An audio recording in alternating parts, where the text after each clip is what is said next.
The Paul Mainieri era is underway at South Carolina. The Gamecocks' new head baseball coach has made his official debut in Carolina colors. The Cockaboos Club at Williams-Brice Stadium is where the coach made his way through the curtain for his first news conference.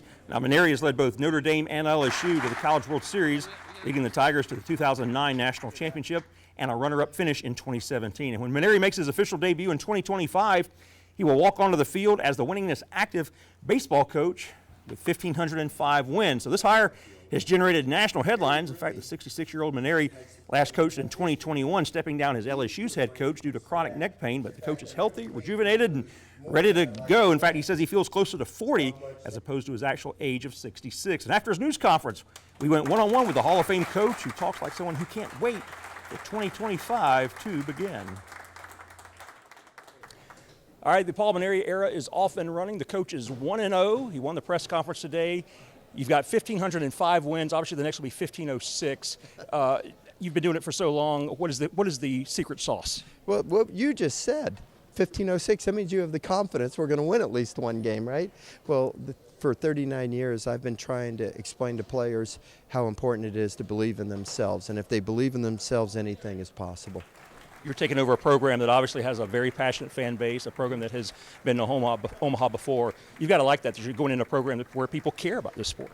Well, I have a little experience of being in a program like that. You know, back in Baton Rouge, whether South Carolina fans want to admit it or not, LSU had a very passionate fan base as well and had been to Omaha. So this is not anything new to me.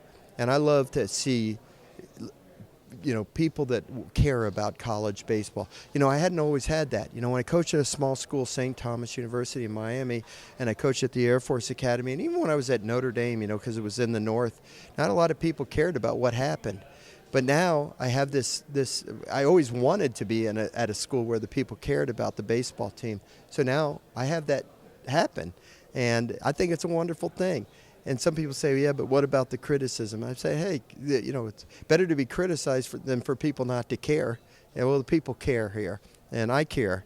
And my job is to take, a pile of clay and mold it into something beautiful. And I want to have a team that everybody's going to be proud of, that we're going to win a lot of games, win championships. I didn't come here to, just go out on the baseball field and roll the balls out there. I came here so we can win and have a great experience and see the players develop. And why this school and why now? Well, that's a simple answer. Ray Tanner.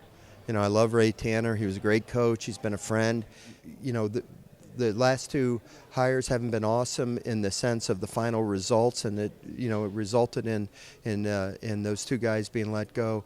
I think it's important that Ray gets it right with this hire, and I hope that that we're going to go out there and do the job and make the South Carolina fans very, very proud, and hopefully we can get back. I can't promise them back-to-back national championships and a third time, in the finals, but I can promise them that we're going to put forth the effort every day to try to get South Carolina back to the top of the heap. Well, in a previous life, the aforementioned Ray Tanner led the baseball program to consecutive national championships before becoming athletics director at USC. This will be his third baseball head coaching hire since becoming the CEO of the athletics department. He talked about how he was able to lure this true Hall of Famer out of retirement. We were vetting out the candidates with Coach Mainieri. I was, and in the conversation, it turned to him, and I said, Coach Mainieri, let's talk about the University of South Carolina. One thing led to another. And he got in a position. He was very excited, and I was happy to announce him as our head coach today. Why him? Obviously, his track record speaks for itself, but it's more than just wins, I would think, for him. Well, he's a Hall of Famer. He's iconic. His career hadn't ended. When he left LSU, it was because of a surgery he had. So it wasn't over. I knew it wasn't over. He talked about some jobs last year. He entertained a couple of jobs, but he didn't take them. And he was excited about this one, and he was ready to take this one, and I was ready to offer it to him.